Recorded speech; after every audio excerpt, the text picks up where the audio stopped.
अब ऑलमोस्ट सभी लोगों को ये बात पता ही है कि स्क्विड गेम का सीजन नंबर 2 जल्दी ही आने वाला है, पर काफी सारे लोग ऐसे हैं जिन्होंने सीजन 1 को बहुत पहले देखा था और अभी के टाइम पर बहुत थोड़ी थोड़ी यादें उनके दिमाग में सीजन 1 से रिलेटेड थी। तो आज मैं उन लोगों के लिए सीजन 1 की एक्सप्लेनेशन लेकर आ चुका हूँ, ताकि सीजन 2 को देखने से पहले जब वो लोग इस एक्सप्लेनेशन को देखें तो उन्हें सीजन 1 की स्टोरी के बारे में सारी चीजें वापस से याद आ जाएं और उन्हें सीजन 2 को देखने में काफी ज्यादा आसानी हो। इस कहानी की शुरुआत करने से पहले हमें स्क्विड गेम के बारे में जानना पड़ेगा कि वो गेम क्या है और साउथ कोरिया के बच्चे उसे कैसे खेलते हैं। इस गेम को खेलने के लिए जमीन पर एक स्क्विड टाइप स्ट्रक्चर बनाया जाता है और बच्चों को ऑफेंस और डिफेंस की टीम में बांटा जाता है। ऑफेंस वाले बच्चे बॉर्डर लाइन के थ्रू ही लंगड़ी करते हुए एक सर्कल तक पहुंचने की कोशिश करते हैं जो कि उसी स्ट्रक्चर में बनाया जाता है, और डिफेंस वाले बच्चों का काम ये होता है कि वो अपने दोनों पैरों का यूज कर सकते हैं और उन्हें किसी भी तरह से ऑफेंस वाले बच्चों को उस सर्कल तक पहुंचने से रोकना होता है। और अगर किसी तरह से ऑफेंस वाले बंदे डिफेंस वाले बंदों को चकमा देकर उस सर्कल तक पहुंच जाते हैं तो ऑफेंस वाले बच्चों की जीत हो जाती है। पर वहीं अगर डिफेंस वाले बच्चे ऑफेंस वाले बच्चों को रोकने में कामयाब होते हैं तो डिफेंस वाले बच्चों की जीत होती है। तो यहाँ से मेन स्टोरी लाइन चालू होती है, जिसमें हम लोग जीहुन नाम के एक आदमी को देख पाते हैं जो कि डिवोर्सी था और साथ ही उसकी एक बेटी थी जो कि उसकी बीवी के साथ और उसके नए फादर के साथ ही रहा करती थी। जीहुन अभी के लिए अपनी मदर के साथ एक छोटे से घर में रहा करता था और कहीं ना कहीं उसकी मदर भी जीहुन से काफी ज्यादा परेशान थी, क्योंकि जीहुन एक भी काम नहीं करता था और उसके पास जितने भी पैसे आया करते थे वो उन सभी पैसों को सट्टेबाजी में लगा दिया करता था। आज जीहुन की बेटी का बर्थडे था और उसके पास इतने पैसे भी नहीं थे कि वो अपनी बेटी को बर्थडे पार्टी पर लेकर जा सके। इसीलिए जीहुन की माँ उसे कुछ पैसे देती है ताकि जीहुन अपनी बेटी के लिए अच्छा सा गिफ्ट ले जा सके और उसे एक रेस्टोरेंट में खाना खिला सके। पर जीहुन ठहरा सट्टेबाज आदमी जो कि उन पैसों से ही ज्यादा पैसे कमाने के लालच में उन पैसों को घोड़े की रेस में लगा देता है और उसकी किस्मत खराब होने की वजह से वो धीरे धीरे पैसों को हारने लगता है। अब सबकी किस्मत हमेशा खराब तो नहीं हो सकती, इसीलिए जीहुन अपने आखिरी बचे हुए पैसों को जब घोड़े की रेस पर लगाता है तो वो उस छोटे से अमाउंट से ही 4.56 मिलियन येन बना लेता है। वो बहुत ज्यादा खुश होते हुए पैसों को कलेक्ट करने के बाद बाहर जा ही रहा होता है कि तभी अचानक से वहां पर कुछ लोन शार्क्स आ जाते हैं जिनसे पहले के टाइम पर जीहुन ने बहुत सारे पैसे उधार लिए थे और अभी वो जीहुन को ढूंढते हुए ही वहां पर आए थे। जीहुन तब उनसे बचने के लिए बिल्डिंग के अंदर भाग जाता है जहाँ पर वो एक लड़की सेईब्योक से टकरा गया था, जो कि आगे चलकर इस कहानी के अंदर एक बहुत इंपॉर्टेंट रोल प्ले करने वाली है। तब जीहुन जैसे तैसे उसके कॉफी के मग को उठाकर उसको वापस करता है और वहां से बचकर भागने की कोशिश करने लगता है, और किस्मत खराब होने की वजह से जीहुन को पकड़ लिया गया था और उन लोन शार्क ने उसको मारना चालू कर दिया था ताकि वो उससे पैसे वापस ले सके। जीहुन जीते हुए पैसों में से कुछ पैसे उन लोन शार्क को देने के लिए मान जाता है, और ये क्या, जब वो अपनी जेब में हाथ डालता है तो उसकी जेब में 1 रुपया भी मौजूद नहीं था और उसकी जेब को किसी ने काट लिया था। तब जीहुन इस बात को समझ गया था कि जब वो सेईब्योक से टकराया था तो उस समय पर सेईब्योक ने ही उसकी जेब से पैसों को निकाला होगा। लोन शार्क को तो ये सारी बातें एक बहाना लग रही थी और उन्होंने गुस्से में जीहुन की नाक को तोड़कर उसके खून की मदद से उसके अंगूठे को एक पेपर पर लगवा लिया था जिस पे लिखा हुआ था कि अगर 1 महीने में जीहुन उनके पैसों को वापस नहीं करता है तो वो लोग उसकी आई बॉल्स और साथ ही उसकी किडनी को निकाल कर बेच सकते हैं। जीहुन को तभी याद आता है कि आज तो उसकी बेटी का बर्थडे है और उसके पास अब 1 रुपया भी नहीं था कि वो अपनी बेटी को एक रेस्टोरेंट में खाना खिला पाए। इसीलिए अभी के लिए वो उन लोन शार्क से ही 10,000 वॉन वापस से उधार लेता है और अपनी बेटी के पास जाने लगता है। वो अपनी बेटी के साथ एक सस्ते से रेस्टोरेंट में गया था जहां पर वो उसे भरपेट खाना तो खिला देता है, पर उस समय पर हम लोग जान पाते हैं कि उसकी बेटी उसके साथ टाइम बिताना पसंद करती है, ना कि ये चीज कि वो उसके लिए ज्यादा से ज्यादा मेहनत करे और उसे महंगी से महंगी चीजें ला कर दे। जीहुन भी अपनी बेटी से बहुत ज्यादा प्यार करता था और वो उससे कभी भी अलग नहीं होना चाहता था। अभी के लिए अपनी बेटी को डिनर कराने के बाद जीहुन उसको उसकी माँ के पास वापस छोड़ आता है। उसके बाद अपने घर वापस जाने के लिए जब वो मेट्रो स्टेशन पर मेट्रो का वेट कर रहा होता है तब उसके सामने सूट पहना एक बंदा आता है जो कि जीहुन के साथ पबजी गेम खेलना चाहता था और एक राउंड जीतने पर वो जीहुन को 1 लाख वॉन दे रहा था, जो सच में एक बहुत बड़ा अमाउंट है। जीहुन भी लालच में आकर उस आदमी के साथ डापची गेम को खेलने लगता है और उस आदमी की शर्त ये भी थी कि अगर जीहुन हारता है तो या तो वो उसे पैसे देगा या तो वो किसी और तरह से पे कर सकता है। और दूसरा तरीका कुछ और नहीं बल्कि बस इतना सा था कि अगर जीहुन हारता है तो उसे हर एक राउंड के हिसाब से एक थप्पड़ खाना पड़ेगा। जीहुन को इस चीज में मजा आने लगता है और वो उस इंसान के साथ तब तक डापची खेलता रहता है जब तक कि वो काफी सारे पैसे नहीं बना लेता। इस बीच जीहुन को काफी सारे थप्पड़ भी पड़े थे पर उसने जो पैसे कमाए थे उस थप्पड़ के दर्द से ज्यादा वो पैसे उसको खुशी दे रहे थे। और फिर जब जीहुन का मन भर जाता है तो वो अपने घर की तरफ जाने लगता है और उस दौरान वो सूट वाला आदमी उसे एक कार्ड देता है जिस पर एक नंबर लिखा था और साथ ही उस सूट वाले आदमी ने जीहुन से कहा था कि अगर उसे और पैसे कमाने हो तो वो इस नंबर पर कॉल कर सकता है। उस कार्ड और उन पैसों को लेने के बाद जीहुन वहां से अपने घर में चला जाता है और सबसे पहले तो वो अपनी माँ को खुशी से वो पैसे दिखाता है जो आज उसने मार खाकर कमाए थे। और उसी दौरान उसे उसकी माँ से बात करके ये बात भी पता चलती है कि उसकी बीवी उसकी बेटी को अपने नए पति के साथ एक दूसरी कंट्री में लेकर जा रही है और आगे से वो लोग वहीं पर रहेंगे। इस सोच ने जीहुन को काफी ज्यादा डरा दिया था और वो अपनी बीवी से अब अपनी बेटी की कस्टडी चाहता था। पर ऐसा वो सिर्फ तभी कर सकता था जब उसके पास बहुत सारे पैसे हों और इसीलिए अब पैसे कमाने के लालच में वो उस कार्ड पर लिखे नंबर पर कॉल करता है जिसके बाद उसको एक लोकेशन बताई जाती है जहाँ पर उसे रात में जाना था। लोकेशन पर जाने के बाद थोड़ी ही देर में वहाँ पर एक गाड़ी आ गई थी और उसमें मास्क पहना एक बंदा बैठा हुआ था। वो ध्यान से जीहुन की तरफ देखता है, उससे पासवर्ड पूछता है और बाद में वो उसे गाड़ी में बिठा लेता है। जीहुन के गाड़ी में बैठते ही गाड़ी में स्मोक फैला दिया गया था जिससे जीहुन तो बेहोश हो जाता है पर ड्राइवर ने जिसने मास्क पहना हुआ था उसके ऊपर कोई भी असर नहीं पड़ता। वो ड्राइवर जीहुन को लेकर एक सीक्रेट लोकेशन पर आ जाता है जहाँ पर जब जीहुन की आंख खुलती है तो उसके अलावा वहाँ पर 455 प्लेयर्स और थे। जीहुन का नंबर 456 था और वहाँ पर उन्हें पहले ही ग्रीन कलर का एक जंप सूट पहना दिया गया था जिसमें ही उन्हें अपने सारे टास्क को परफॉर्म करना था और उन्हीं टास्क को परफॉर्म करने के पैसे उन्हें मिलने वाले थे। उस जगह पर जीहुन की मुलाकात एक बूढ़े चाचा से होती है जिन्होंने पहले नंबर पर रजिस्टर करा था और वो इस जगह पर आने वाले सबसे पहले प्लेयर थे। वो इस जगह पर आने के बाद काफी ज्यादा खुश होते हैं क्योंकि वो भी जल्दी से जल्दी बहुत सारा पैसा कमाना चाहते थे। उस दौरान हम लोग रेड कलर के सूट पहने काफी सारे बंदों को एक ऑफिस में जाते हुए देखते हैं जो कि हर एक प्लेयर के ऊपर अच्छे से नजर रख रहे थे कि वो प्लेयर क्या क्या कर रहे हैं। और साथ ही हमें उन रेड सूट पहने लोगों की लीडर को भी दिखाया जाता है जिसका नाम फ्रंटमैन था। उस फ्रंटमैन ने गेम को इस तरह से डिजाइन करा था कि इन 456 लोगों को 6 दिन तक लगातार गेम्स को खेलना था और उन्हीं गेम्स को जीतते हुए इन्हें आगे बढ़ना था जिससे छठे दिन पर जो प्लेयर एलिमिनेट नहीं होगा उसे ही विनिंग प्राइज मिल जाएगा। इसके बाद हमें वहां पर आए लोगों के कुछ कुछ क्लिप्स भी दिखाई जाते हैं कि उन लोगों को भी डापची खेलने के लिए बोला गया था जिससे उन्होंने बहुत सारे पैसे कमाए थे और क्योंकि वहां पर आए सभी लोग पूरी तरह से कंगाल थे और उन्हें पैसों की बहुत ज्यादा जरूरत थी इसीलिए वो इस गेम को खेलने के लिए कुछ भी कर सकते थे। वहां पर रेड सूट वाले काफी सारे लोग आ जाते हैं जो कि एक तरह से वहां के गार्ड्स टाइप थे।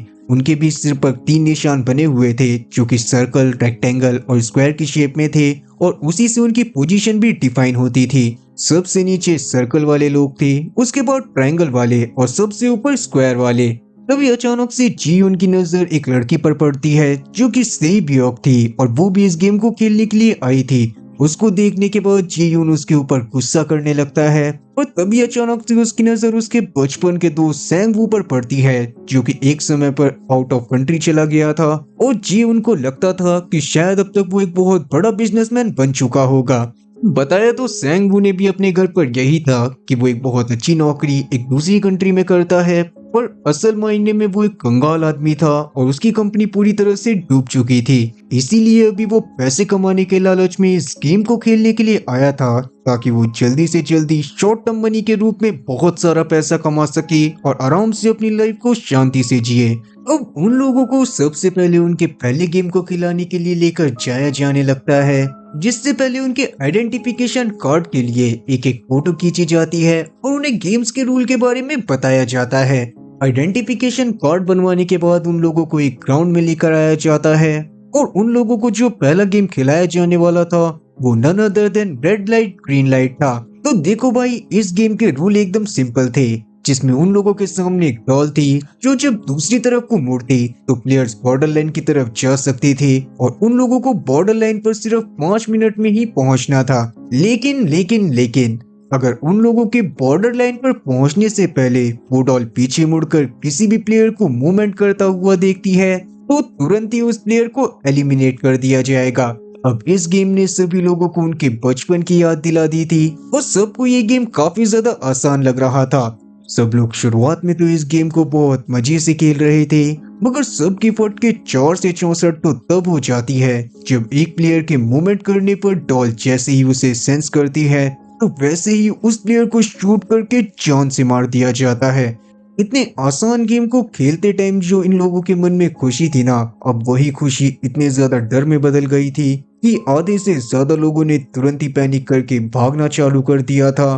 पर उस दौरान वो डॉल सबके मोशन को कैप्चर करते हुए उन लोगों को जान से मार देती है जो वहां से भागने की कोशिश कर रहे थे। डेट मीन्स की गेम अभी भी चल रही थी और जिन लोगों को ये बात समझ में आ जाती है वो लोग अपनी जगह से बिल्कुल भी नहीं हिलते। इवन अब उन लोगों को डरते हुए ही सही, मगर किसी भी हाल में गेम को खत्म करना पड़ेगा। अगर वो लोग थोड़ी देर की शांति चाहते हैं तो सब लोग धीरे धीरे करके आगे बढ़ रहे थे। फिर एक समय ऐसा आता है जिस समय पर जी यून डॉल के मुड़ते टाइम पर जमीन पर गिरने वाला था और क्योंकि ये भी एक तरह का मूवमेंट ही माना जाता तो उसे भी जान से मार दिया जाता। मगर ये होने से पहले अली नाम का एक प्लेयर जी यून को पकड़ लेता है और उसे तब तक होल्ड करके रखता है जब तक कि डॉल वापस से पीछे नहीं मुड़ जाती।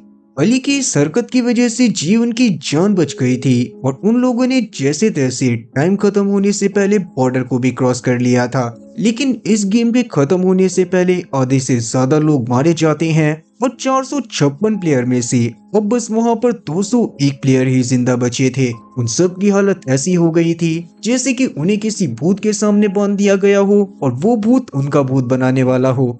आराम करने की जगह पर जाकर सभी प्लेयर गार्ड से अपनी जान की भीख मांगने लग गए थे और जब गार्ड उन्हें ऐसा करने से मना करते हैं तो वो लोग जबरदस्ती गेम को छोड़ने की बात कहते हैं। मगर गेम का एक रूल ये भी था कि अगर कोई जबरदस्ती वहां से भागने की कोशिश करेगा तो उसे भी एलिमिनेट कर दिया जाएगा।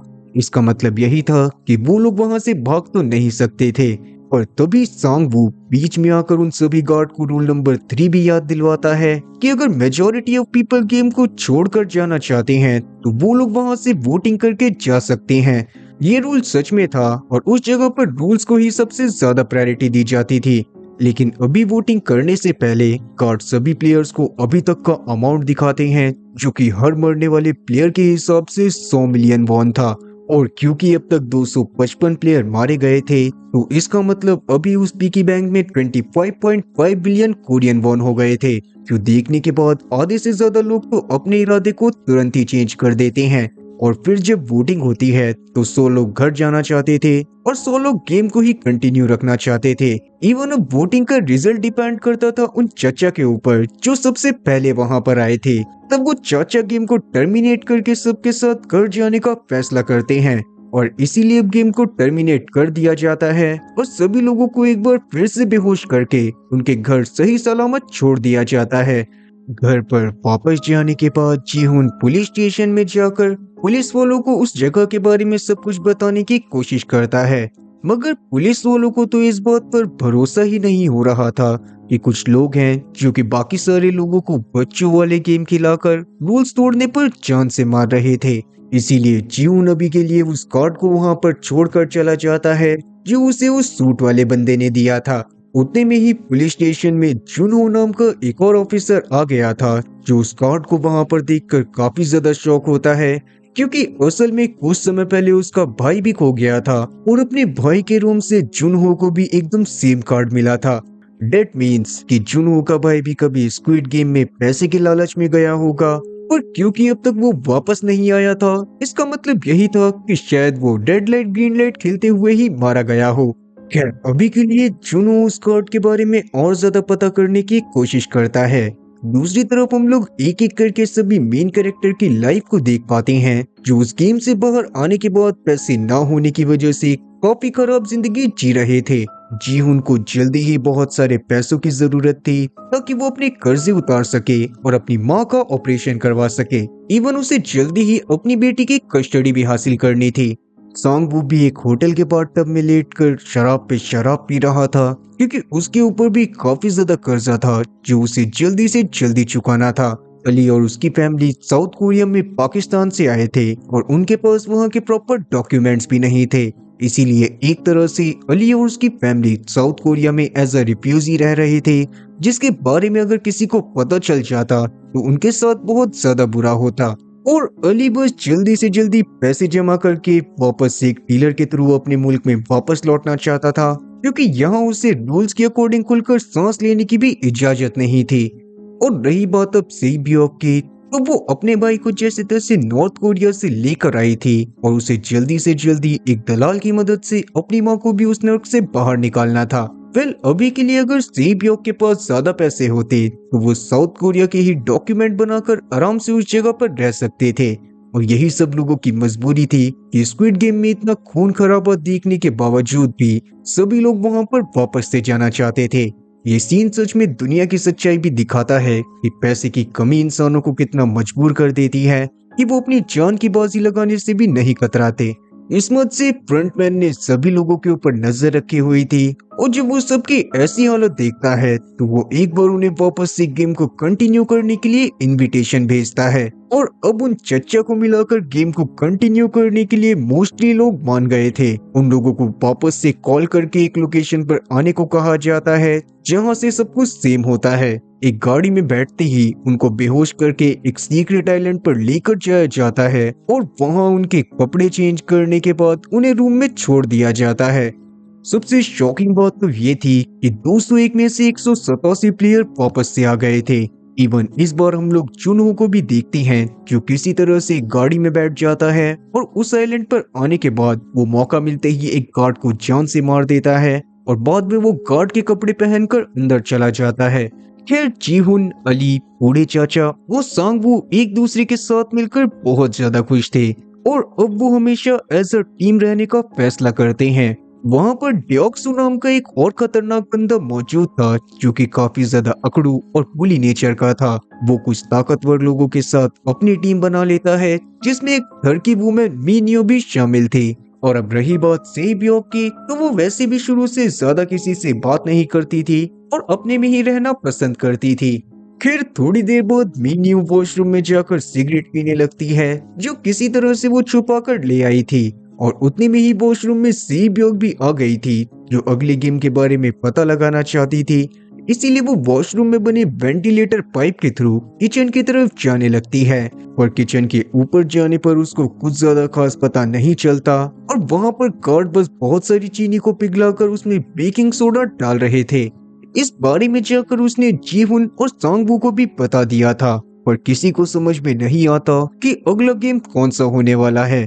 अगले दिन गार्ड सभी प्लेयर को लेकर एक ग्राउंड में आ जाते हैं जहां पर उन लोगों को उनकी सुविधा के हिसाब से 4 ग्रुप में डिवाइड होने को कहा गया था और उन लोगों के सामने 4 शेप बनी हुई थी जो कि थी सर्कल, स्टार, ट्रायंगल और एक अम्ब्रेला, जिसको देखने के बाद सांगवू तो समझ गया था कि उनको कौन सा गेम खिलवाया जाने वाला है। वो गेम था टोगाना। वो भी साउथ कोरिया में बच्चों को एक पॉपुलर गेम है जिसमें बेकिंग सोडा और शुगर को पिघलाकर एक डिस्क बनाई जाती है जिस पर एक एक शेप होती है और बच्चों को उन शेप को बिना तोड़े ही उस डिस्क और शेप को अलग अलग करना होता है। हालांकि सांगवू इस बारे में समझ तो गया था, मगर वो जानबूझकर इस बारे में जीहुन या फिर बाकी सब में से किसी को भी नहीं बताता। सांगवू ने खुद तो एक आसान शेप को चुन लिया था और उसकी बाकी सभी टीम मेंबर ने अलग अलग शेप को चुनने का डिसाइड करा था। और सबसे ज्यादा खराब किस्मत तो बेचारे जीहुन की होती है, क्योंकि उसे अम्ब्रेला का शेप मिला था जो सभी शेप में सबसे ज्यादा मुश्किल शेप था। सब लोग शेप को डिस्क से अलग करने में लग गए थे। ये सबसे ज्यादा टेंशन का माहौल था क्योंकि जिस भी प्लेयर की शेप थोड़ी सी भी बिगड़ रही थी उसको बाकियों के सामने ही शूट करके जान से मार दिया जा रहा था। और तब तो बस इस बात के खौफ से ही कुछ लोगों की शेप बिगड़ जाती है और उन्हें भी जान से मार दिया जाता है। कुछ समय बीतने के बाद काफी सारे प्लेयर्स अपनी शेप को अलग करके बाहर चले गए थे। मीनियो अपने पास मौजूद लाइटर की मदद से शेप को आसानी से निकाल लेती है और वहां से बाहर जाते समय वो लाइटर को ट्योक्सू के पास फेंक देती है, जिससे ट्योक्सू भी टाइम पर गेम खत्म करके वहां से निकल गया था और साथ ही वो मिनियू से इम्प्रेस भी हो गया था। अभी के लिए सबसे ज्यादा मुश्किल काम जीवन के लिए था। इवन किसी को उम्मीद भी नहीं थी कि वो इस राउंड को सरवाइव भी कर पाएगा, पर अगर वो मर जाता तो आज स्क्विड गेम इतना पॉपुलर थोड़ी होता। तब जीहुन उस डिस्क को पीछे से चाट चाट कर पतला कर देता है और एकदम से लास्ट टाइम पर वो शेप को डिस्क से अलग करने में कामयाब हो जाता है। टाइम खत्म होने पर बाकी सारे प्लेयर जिन्होंने अपनी शेप को अलग नहीं करा था, उन्हें जान से मार दिया जाता है। और तब एक आदमी जैसे तैसे अपनी जान बचाने के लिए गार्ड की गन को छीन लेता है और अब वो गार्ड को गन पॉइंट पर लेकर उससे मास्क उतारने को कहता है। और ये क्या, जब वो गार्ड अपना मास्क उतारता है तो उस आदमी के एकदम होश उड़ गए थे, क्योंकि वो गार्ड बस एक टीनेजर था और वो देखने की बात तो उस आदमी ने खुद को ही शूट करके जान से मार लिया था। पर उतने में ही ग्राउंड में फ्रंटमैन खुद आ जाता है, जो कि उस गार्ड को ही जान से मार देता है जिसने अपनी आइडेंटिटी रिवील कर दी थी। डेट मीन्स कि जैसे प्लेयर्स के लिए रूल्स थे, वैसे ही उन गार्ड्स के लिए रूल्स थे कि उन लोगों को अपनी आइडेंटिटी के बारे में किसी को भी नहीं बताना था। फ्रंटमैन के सामने खड़े गार्ड्स में से एक गार्ड जुनहो भी था, जो कि इस सीन को देखने के बाद समझ जाता है कि वो गार्ड के कॉस्ट्यूम में पूरी तरह से सेफ है और उससे उसकी आइडेंटिटी के बारे में कोई भी कुछ भी नहीं पूछने वाला। अभी वाले गेम को भी काफी कम प्लेयर सरवाइव कर पाए थे और ट्योक्सू और उसके साथी बार बार लाइन में लगकर बाकी प्लेयर्स का खाना खा रहे थे, जिससे ही एक आदमी गुस्से में ट्योक्सू को उल्टा सीधा बोलने लगता है, जिस पर ट्योक्सू को इतना गुस्सा आता है कि वो उस आदमी को बेरहमी के साथ गार्ड के सामने ही मार मार कर खत्म कर देता है। और अभी के टाइम पर सीन कुछ ऐसा था कि वो गार्ड ट्योक्सू को रोकने की जगह उस आदमी के नाम के 100 मिलियन वॉन पिगी बैंक में डाल देते हैं। डेट मीन्स कि प्लेयर के पास एक दूसरे को खत्म करने की भी पूरी तरह से आजादी थी। और अब जिस बात का डर था रात में वही होता है। ट्योक्सू और उसके साथियों ने सभी कमजोर प्लेयर को जान से मारना चालू कर दिया था और सभी लोग काफी बुरी तरह से चिल्लाने लगते हैं। जीहुन और उसके सारे टीममेट जैसे तैसे अपनी जान बचाने में तो कामयाब हो गए थे, पर उस दौरान हम लोग बूढ़े चाचा को देखते हैं जो कि ऊपर बेड पर चढ़कर जोर जोर से लाइट को चालू करने को बोलने लगते हैं। और इस सिनेरियो के थोड़ी देर बाद ही लाइट्स को ऑन कर दिया गया था और तब तक 27 प्लेयर और मारे जा चुके थे, जो देखने के बाद जीहुन का तो दिल टूट जाता है। अभी के लिए थोड़ी देर पहले हमने एक और प्लेयर को देखा था जिसको गार्ड चुपके से अपने साथ मरे हुए प्लेयर की लाशों के पास ले गए थे, और वो प्लेयर असल में एक डॉक्टर था जो मरे हुए प्लेयर के ऑर्गन निकालने में गार्ड्स की मदद करता था ताकि वो उन्हें बेचकर पैसे कमा सके, जिसके बदले में वो गार्ड डॉक्टर को अगले गेम के क्लूज के बारे में बता देते थे। अभी भी यही होता है और डॉक्टर को अगले गेम के क्लू के बारे में बता दिया जाता है, जिसके बारे में जानते ही वो डॉक्टर जाकर कुछ सोचते हुए ट्योक्सू की टीम को ज्वाइन कर लेता है और अभी वो ट्योक्सू की ही टीम में था। वहीं हम लोग जुनहो को देखते हैं जिन्हें अलग अलग शेप के मास्क के बारे में अंदाजा लग गया था और उसने अब तक एक स्क्वायर शेप वाले मास्क को हासिल कर लिया था। अगले दिन अगले गेम की शुरुआत से पहले सभी लोगों को 10-10 लोगों की टीम बनाने के लिए कहा जाता है, जिसके लिए उन्हें मात्र 10 मिनट ही दिए गए थे। किसी को भी गेम के बारे में कोई भी अंदाजा नहीं था, पर सभी लोगों ने अपनी टीम बना ली थी। जीहुन, अली, सेब्योक, वो चचा और जीयोंग नाम की एक लड़की, वो लोग एक टीम में हो जाते हैं और अपने साथ कुछ रैंडम लोगों को भी जोड़ लेते हैं। 10 लोगों के हिसाब से अब तक 8 ग्रुप बन गए थे और आज उन लोगों को टग ऑफ वॉर खिलाया जाने वाला था। और इसका मतलब साफ था कि जीवन के साथ एक बार वापस से मोई मोई हो गया था, क्योंकि दोस्ती यारी के चक्कर में उसने कमजोर लोगों और लड़कियों को अपनी टीम में शामिल कर लिया था। और उसकी टीम में कुछ लोग तो ऐसे ऐसे थे जिनको कोई भी अपनी टीम में शामिल नहीं करना चाहता था। ट्योक्सू और उसके साथी आज के गेम को बड़ी आसानी से जीत गए थे। इवन थोड़ा सा दिमाग लगाकर और जुगाड़ लगाकर जियोन और उसके साथी भी गेम को क्वालिफाई कर लेते हैं। गेम के दौरान कुछ लोग तो प्लेटफॉर्म के नीचे गिरकर ही मारे गए थे, क्योंकि गेम को 2 बड़े बड़े 3 मंजिल जितनी ऊंचे प्लेटफॉर्म पर खिलाया जा रहा था और जो लोग गेम को हारते समय नीचे गिर रहे थे मोस्टली सरवाइव नहीं कर पा रहे थे, और जो सरवाइव कर पा रहे थे उनके साथ तो और भी बुरा हो रहा था, क्योंकि उन्हें मरा हुआ मानकर जिंदा ही उन लोगों की बॉडी को डिकम्पोज करने के लिए फर्नेस में डाल दिया गया था और उन्हें जिंदा ही जला दिया गया था। आज भी हमेशा की तरह डॉक्टर को वापस से ऑर्गन निकालने के लिए लाशों के पास लेकर जाया जाता है, पर आज ऑर्गन निकालने के बाद वो गार्ड डॉक्टर को कुछ भी नहीं बताते, जिससे आज डॉक्टर को गुस्सा आ गया था और वो एक गार्ड के ऊपर अटैक करके वहां से भागने लग गया था। वो तो फ्रंटमैन उस आदमी को पकड़ लेता है और जैसे ही फ्रंटमैन को ये बात पता चलती है कि गार्ड एक आदमी को अब तक क्लू दे रहे थे, वो उन गार्ड के साथ साथ उस डॉक्टर को भी जान से मार देता है, क्योंकि फ्रंटमैन के हिसाब से गेम में किसी भी तरह की चीटिंग अलाउड नहीं थी और उसे गेम को किसी भी हाल में नेचुरल रखना था। दूसरी तरफ जिन्हों ने अपनी इन्वेस्टिगेशन को अभी भी चालू रखा हुआ था और वो आइलैंड के रिकॉर्ड रूम में पहुंच गया था, जहां हर साल के हिसाब से काफी सारी फाइल्स रखी हुई थी और डेट मीन्स की स्क्विड गेम 1988 से चला आ रहा था, जिसे अमीर लोग अपने एंजॉयमेंट के रूप में ऑर्गेनाइज करवाते थे और उन्हें लोगों को मरते हुए कंपटीशन करते देखने में काफी ज्यादा मजा आता था। इवन जिन्हों के लिए सबसे ज्यादा शॉकिंग बात तो ये थी कि 2015 में उस गेम को जीतने वाले चैंपियन का नाम इनहो था, जो कि जिन्हो का ही भाई था। अब फोर्थ गेम के दौरान सभी लोगों को एक एक पार्टनर चुनने को कहा जाता है और उन्हें हमारे और साउथ कोरिया के बचपन का गेम कंचे खेलना था और उनके पार्टनर या उनमें से जो भी जीतता उसको अगले राउंड में जाने की परमिशन मिलती और हारे हुए इंसान को जान से मार दिया जाता। जी उनको इस बारे में कोई भी आइडिया नहीं था और डेट्स वाई कि उसने बूढ़े चच्चा को अपना जोड़ीदार बनाया था, सांगवू ने अली को अपना जोड़ीदार बनाया था और सेब्योक ने जी योंग को। जी योंग अपने हिस्से के सारे कंचे ऐसे ही सेब्योक को दे देती है, क्योंकि वो वैसे भी जीना नहीं चाहती थी और पहले से ही वो काफी ज्यादा हार्ट ब्रोकन थी। चाचा को वैसे भी ब्रेन ट्यूमर था और डिमेंशिया की बीमारी थी। उसी बात का फायदा उठाकर भारी मन से जीहुन उनसे एक एक करके सारे कंचे लेने लगता है और जब आखिरी कंचा बचता है तो वो चच्चा आखिरी कंचा उसे खुद ही दे देते हैं, क्योंकि अब तक वो बस डिमेंशिया की बीमारी का नाटक कर रहे थे और उन्हें इस बारे में शुरू से पता था कि जीहुन उनसे चीटिंग करके कंचे ले रहा था, पर वो जानते थे कि उन्हें ब्रेन ट्यूमर है और जल्दी ही वो मरने भी वाले थे। दैट इज द रीजन कि उन्होंने जीहुन को वो कंचा दे दिया था।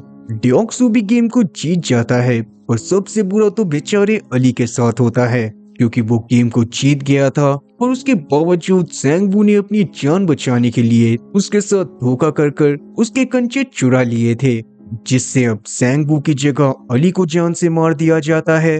और ये एपिसोड पूरी सीरीज का सबसे इमोशनल एपिसोड था। अब तक डियोक्सू की ब्रूटैलिटी को देखकर मिनियो, जो कि अब तक उसके पीछे लट्टू बनकर घूमती थी, वो भी उससे नफरत करने लग गई थी और वो चाहती थी कि वो उससे बदला ले। अब जैसा कि मैंने बताया था कि सब गेम्स को बहुत अमीर अमीर लोग ऑर्गेनाइज करवाया करते थे, तो अभी बचे हुए गेम्स को देखने के लिए वो लोग खुद ही उस जगह पर आने वाले थे। वो लोग बहुत महंगे महंगे मास्क पहनकर आते हैं और फ्रंटमैन उन्हें एक बहुत शानदार पार्टी में लेकर जाता है, जहां पर से ही वो लोग पार्टी करते हुए मजे से बाकी सब प्लेयर को मरते हुए देखने वाले थे। फिफ्थ गेम के दौरान सभी प्लेयर को एक एक नंबर दे दिया जाता है और इस बार उन्हें दो ऑप्शन में से एक ऑप्शन चूज करके आगे बढ़ना था। उनके सामने दो ग्लास लगे हुए थे, जिसमें से एक असली और मजबूत ग्लास था और दूसरा नकली ग्लास था, और उन लोगों को सही ग्लास को चूज करके लास्ट तक पहुंचकर गेम को खत्म करना था। शुरू में काफी सारे लोग जल्दबाजी में मारे जाते हैं, पर ऐसे ही बाकी प्लेयर्स को असली ग्लास के बारे में पता चल जाता है और वो लोग आगे बढ़ने लगते हैं। अब सीन वहां पर से वीआईपीज पर आता है, जो कि मजे से पार्टी करते हुए गेम एंजॉय कर रहे थे। तब जुनहो भी एक सर्वेंट की ड्रेस पहनकर अंदर आ जाता है ताकि वो वीआईपीज के बारे में और ज्यादा जान सके। एक वीआईपी को जुनहो पसंद आ रहा था और वो उसके साथ कमरे में जाना चाहता था। समझ जाओ वो बंदा शायद बाइसेक्सुअल था। खैर सभी सर्वेंट्स के पास यही ऑर्डर थे कि वीआईपी उनसे जो चाहेंगे उन्हें वो करना पड़ेगा। इसी वजह से जुनहो भी उसके साथ रूम में चला जाता है और जैसे ही वो आदमी जुनहो के सामने कपड़े उतारता है तो वैसे ही जुनहो अपनी गन निकालकर उसके मुंह में डाल देता है। इसके बाद उसने उस वीआईपी का पूरा कन्फेशन अपने फोन के कैमरा से रिकॉर्ड कर लिया था, जिसमें उसने वीआईपी से स्क्विड गेम के बारे में ज्यादा से ज्यादा जानने की कोशिश करी थी। जुनहो उस वीआईपी को बेहोश करके वहां से भाग ही रहा था कि तभी आइलैंड के आखिरी पॉइंट पर फ्रंटमैन और उसके गार्ड पहुंच जाते हैं और तब जाकर हम लोग जान पाते हैं कि असल में वो फ्रंटमैन खुद ही इन्हो यानी कि जुनहो का भाई था, जिसको देखने के बाद जुनहो के भी होश उड़ जाते हैं। तब इन्हो जुनहो का फोन वापस मांगता है और जुनहो ने तो डिसाइड कर लिया था कि वो इस बारे में पूरी दुनिया को बता कर रहेगा। इस बात से गुस्सा होते हुए इन्हो जुनहो को शूट करता है और जुनहो पानी में गिर जाता है। वहीं सीन फिर से गेम पर आता है, जहाँ पर अब तक लगभग धीरे धीरे सभी प्लेयर मारे गए थे और अभी के समय पर बस हमारे मेन कैरेक्टर और 2 लोग और बचे होते हैं। और तब वहाँ पर मिनी और प्योक्सू से अपना बदला लेने के लिए उसे ही पकड़कर आगे वाले ग्लास पर कूद जाती है, जो कि असल में एक नकली ग्लास था और इसीलिए वो लोग नीचे जाकर मारे जाते हैं। और बाकी सबको उनकी मौत की वजह से आगे जाने के लिए असली ग्लास के बारे में पता चल गया था। अब टीम में सिर्फ जीहुन, सेबियोक, सेंगवू और एक आदमी ही बचा था।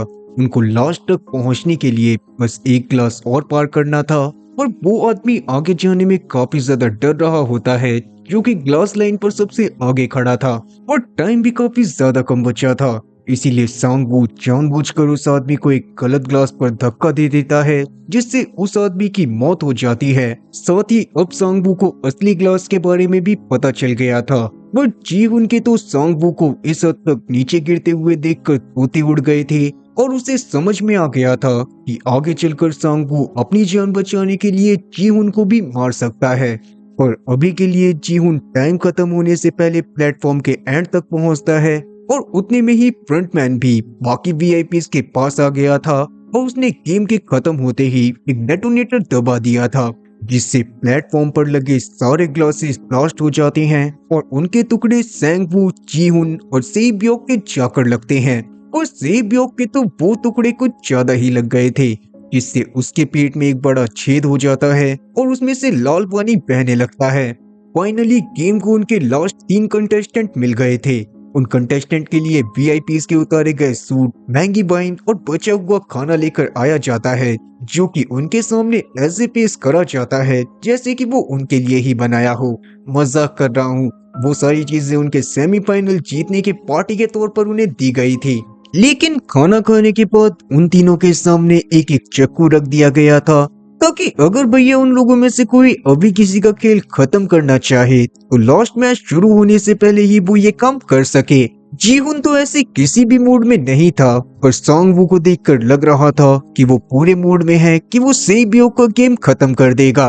और रही बात सेबियोक की, तो वो तो चलने की ही हालत में नहीं थी, तो वो बेचारी किसी को क्या मारेगी। खैर, इस दिल टूटी पारों का देव जीहुन बनने का डिसाइड करता है।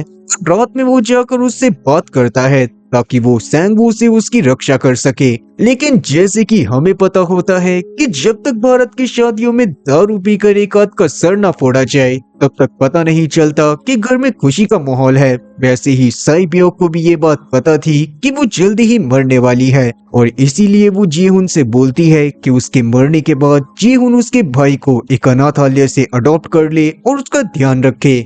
कोई जीहुन तो ठहरा अच्छा आदमी, वो चाहता था कि वो सेबियोक की जान बचा ले, इसीलिए वो गार्ड के पास जाकर उनसे मदद करने के लिए बोलता है। तब गार्ड वहाँ पर आते तो हैं, पर वो सेबियोक की लाश को हटाने के लिए आए थे, क्योंकि सांगवू ने उसे जान से मार दिया था।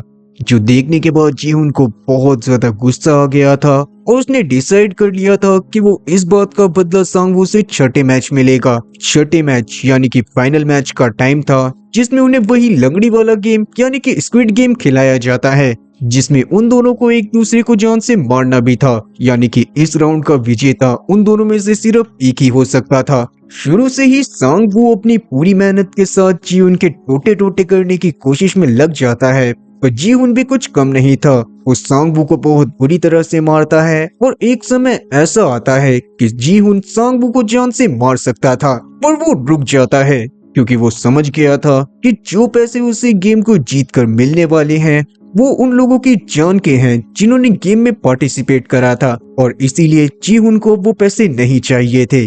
जीहुन सांगवू के साथ एक बार वापस से थर्ड रोल का फायदा उठाकर बाहर जाना चाहता था, जो देखने के बाद तो सभी वीआईपी के भी होश उड़ गए थे, क्योंकि आज तक उन्होंने ऐसा इंसान नहीं देखा था जो कि पैसों की बजाय इंसानियत को चूज करे। जीहुन वहां से जाने लगता है, पर पीछे से सांगवू खुद ही नाइफ को अपने गले में मार लेता है, जिससे मौके पर ही उसकी मौत हो जाती है। उसने मरने से पहले जीहुन से बस इतना कहा था कि जीहुन उसकी माँ का ख्याल रखे। अब जीहुन गेम जीत जाता है, जिसके बाद उसे बाइज्जत वापस छोड़ दिया जाता है और साथ ही उसके अकाउंट में वो सारे पैसे भी ट्रांसफर कर दिए गए थे जो कि गेम से उसे मिलने वाले थे। जीहुन फाइनली अमीर तो हो गया था, मगर अभी जब वो घर जाता है तो उसे पता चलता है कि उसकी माँ तो सोते सोते ही मर गई, जिसको देखने के बाद वो उनकी लाश से लिपट कर बहुत ज्यादा रोता है। एकदम से जीहुन ने अपनी लाइफ में पूरी तरह से सब कुछ खो दिया था, अपनी माँ को, इवन अपनी बेटी को भी, जिसको उसकी बीवी यूएस में लेकर चली गई थी। इवन अभी के टाइम पर उसके पास जो पैसा भी था वो भी उसे उन लोगों की जान के बदले में मिला था, जो कि शायद उसके जैसे ही किसी सिचुएशन या फिर मजबूरी में रहकर उस गेम को खेलने के लिए गए थे। यही सारी बातें जीहुन को पूरी तरह से तोड़ देती हैं और अगले 2 साल तक वो उन पैसों को हाथ भी नहीं लगाता जो कि उसे गेम जीत कर मिले थे। उन 2 साल तक वो एकदम भिखारियों की तरह भीख मांगकर काम चला रहा था, पर एक रात उसके पास स्क्विड गेम का एक और कार्ड आता है, जिससे उसे एक हॉस्पिटल में मिलने के लिए बुलाया गया था। और जब जीहुन हॉस्पिटल में जाता है तो वहां पर उसे वो बूढ़े चचा मिलते हैं, जो असल में खुद ही गेम के ऑर्गेनाइजर थे। और क्योंकि उनके पास जीने के लिए कम टाइम था, इसीलिए उन्होंने खुद ही गेम में इस तरह से पार्टिसिपेट करा था ताकि वो अपने बचपन के दिनों को एंजॉय कर सके। उनकी शक्ल देखने के बाद जीहुन को काफी ज्यादा गुस्सा आता है और वो उन्हें काफी ज्यादा सुनाता भी है कि उनकी वजह से इतने सारे लोगों की जान गई। पर चचा का कहना तो बस इतना सा था कि अमीर लोग इन सब चीजों को एक गेम की तरह देखते हैं और गरीब लोग पैसे के पीछे इतने ज्यादा मरते हैं कि वो ऐसी गेम में पार्टिसिपेट करने के लिए भी मान जाते हैं। उनके कहने का साफ सा मतलब यही था कि आजकल के टाइम पर लोग काफी ज्यादा मतलबी हो गए हैं और वो बस अपने एंजॉयमेंट के लिए कुछ भी कर सकते हैं। और उसी दौरान उस बूढ़े आदमी की डेथ भी हो गई थी। उसने आखिरी बार भी जीहुन को मिलने के लिए सिर्फ इसी वजह से बुलाया था क्योंकि जीहुन काफी ज्यादा अच्छा आदमी था और वो आखिरी टाइम पर भी भरोसा करता था कि अच्छे इंसान आज भी एग्जिस्ट करते हैं। अब जीहुन के दिमाग में काफी सारे सवाल थे और वो चाहता था कि वो स्क्विड गेम के बारे में सारी सच्चाई पता करे। इसीलिए अभी के लिए वो अपने हुलिये को पूरी तरह से सही कर लेता है और उन पैसों का यूज करने का डिसाइड करता है जो कि उसे गेम खेलकर मिले थे। इवन उसने सेब्योक और सांगवू से जो प्रॉमिस करा था वो उसको भी फुलफिल करने का डिसाइड करता है। सबसे पहले वो अनाथालय में जाकर सेब्योक के भाई को वहां से लेता है और बाद में वो सेब्योक के भाई को सांगवू की मम्मी को दे देता है और साथ ही उसने काफी सारे पैसे भी पीछे छोड़ दिए थे ताकि सांगवू की माँ सेब्योक के भाई का बहुत अच्छे से ख्याल रख सके। जिसके बाद जीहुन अपनी बेटी से मिलने के लिए यूएस की तरफ जा रहा था और एयरपोर्ट पे ही उसे वापस से वो सूट वाला आदमी मिलता है जिसने उसे स्क्विड गेम का कार्ड दिया था। अभी के समय पर भी वो सूट वाला आदमी एक बंदे के साथ डापची खेल रहा था और इसका मतलब यही था कि एक और नई स्क्विड गेम की शुरुआत होने वाली थी। वो देखने के बाद तो जीहुन का एकदम दिमाग खराब हो जाता है और वो सूट वाले बंदे को पकड़ने का डिसाइड करता है, पर सूट वाला बंदा उतने में वहां से भाग गया था। इसीलिए अभी के लिए जीहुन उस आदमी को मारते हुए उससे कार्ड छीन लेता है जिसको अभी सूट वाले बंदे ने कार्ड दिया था। और अब जीहुन ने डिसाइड कर लिया था कि वो एक बार फिर से स्क्विड गेम में जाएगा ताकि वो इस बार स्क्विड गेम का पर्दाफाश कर सके। और इसी के साथ ये सीजन यहीं पर खत्म होता है। जल्दी ही इसका सीजन 2 आने वाला है और उसको मैं तुरंत ही एक्सप्लेन करके चैनल पर डाल दूंगा। तो उम्मीद है कि आप लोगों को वीडियो पसंद आई होगी और आप लोगों को जो भी चीजें पता होनी चाहिए थी वो मैंने इस वीडियो में बता दी हैं ताकि आगे चलकर आपको सीजन 2 देखने में कोई भी दिक्कत ना आए। तो कमेंट सेक्शन में इस बारे में जरूर बताना कि आप लोगों को वीडियो कैसी लगी और वीडियो को लाइक करने के बाद चैनल को सब्सक्राइब भी करना। तो मिलते हैं मेरे अगले वीडियो में, तब तक के लिए टाटा और गुड बाय।